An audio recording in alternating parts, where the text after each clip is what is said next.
All right, it's been a while.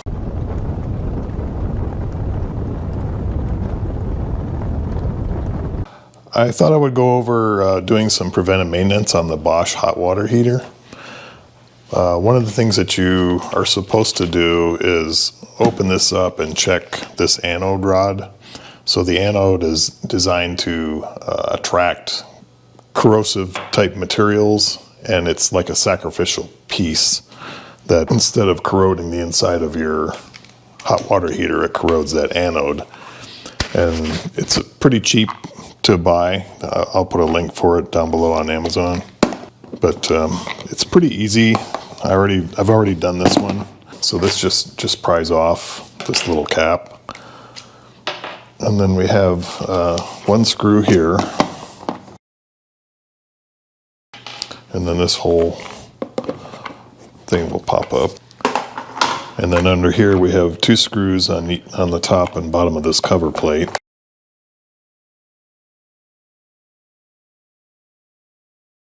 Underneath here we have two wires. These go to the actual heating element itself. These just slide off. And then this is the, it's just a little rubber cork shape that basically holds this temperature sensor into the tube. And then this one ground wire right here. Just take that off. And then on here we have 4 bolts that are 10 millimeter. Take note of which way these blades are pointing, because those will basically tell you which way to put it back in. So I'm going to pop these off, 4 nuts. And then each of these nuts has a lock washer. And of course, when you drain this, when you take it out of your vehicle, you want to make sure that it's cooled down. So I've had this for probably 3 years, and I've never done this.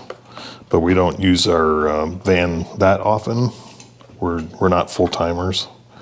So if you're a full-timer, you should probably check this like every 6 months to make sure it's still good. And then this just pops out. There's a rubber gasket here that you leave out. And this here is the anode. It just screws in, so you just unscrew this, unscrew the old one, put the new one on. You'll be able to tell that it's time to replace it because it looks very corroded. Here's an image that I took of mine when I took it out. And so then this is the what actually heats the water. And this one was covered with, as you saw in the image, was covered with that corrosive scale. And so basically I just kind of chipped away at it and scraped it off, and it came pretty clean. And so then to just put it back in, it's just the opposite once you've replaced this. And I'll have a link for the actual Amazon part that I ordered.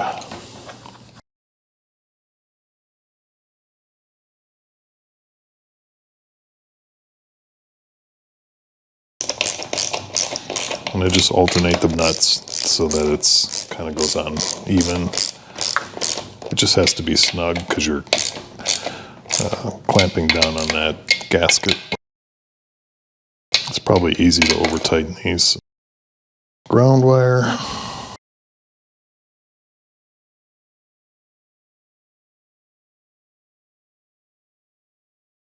This temperature sensor. Just push that down in there until it's kind of snug.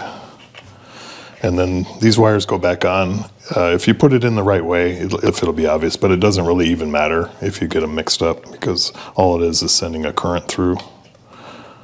So one is the source and one's the return, so it doesn't matter if it's switched. And then once you have that, your cover goes on. Yeah, you might also check this, if you're having issues with it not heating your water. It's possible that it's all scaled up and it's not as good of a thermal transfer.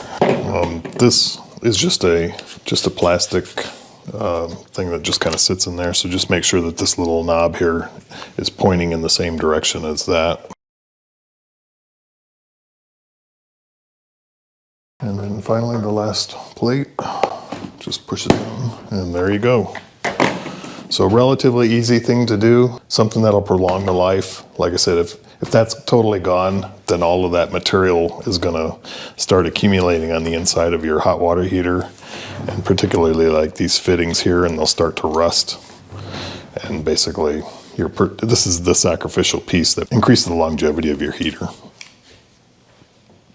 Well, that's all for now. I'm going to give you some updates, what we've done to the van. We've made some changes. Just kind of tell you where we're at, what we've been doing, and that's it. Bye.